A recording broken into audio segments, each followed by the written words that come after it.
So hello, I'm Arthur Chuat, a PhD student from EPFL, and my topic is energy system modeling. So in this research, what we try to do is to bridge the gap between national energy system modeling, so energy system models that are used to model energy transition for example, 2050 for like country scale, and district energy system models, so more like energy planning at the building and at the district scale.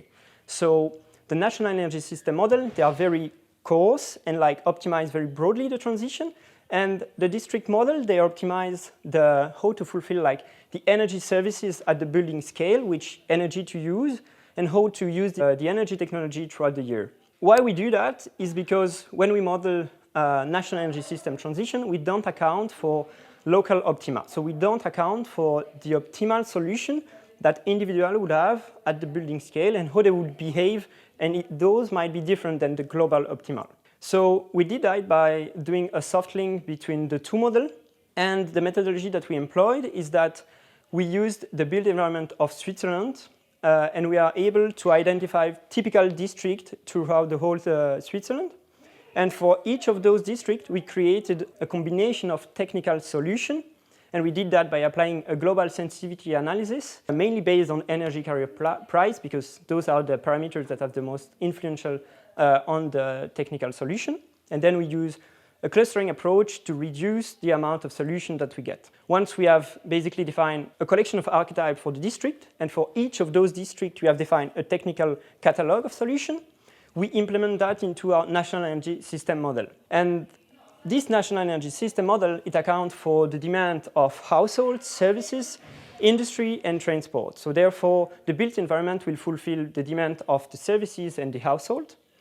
And then when we try to optimize the energy transition at the national scale, for example, by minimizing the total cost under a net zero constraint, the model will select which kind of solution of the built environment he would prefer. So my national energy system model would like to have an overproduction at the district level of PV panel, for example, to, for example, transfer this energy into hydrodams to have seasonal storage.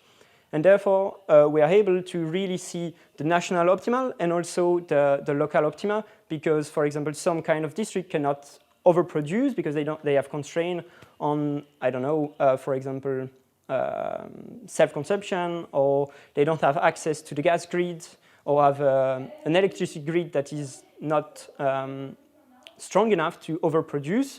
So of course, it can like reinforce the grid at the local scale, but sometimes you have other constraints such as economic constraint, and therefore we are not able to do a sort of transformation. Okay, and therefore we are able, as we basically optimize the built environment of Switzerland, to generate map of where we would have, like in this example, PV low voltage penetration, so PV panel that we would have on the houses.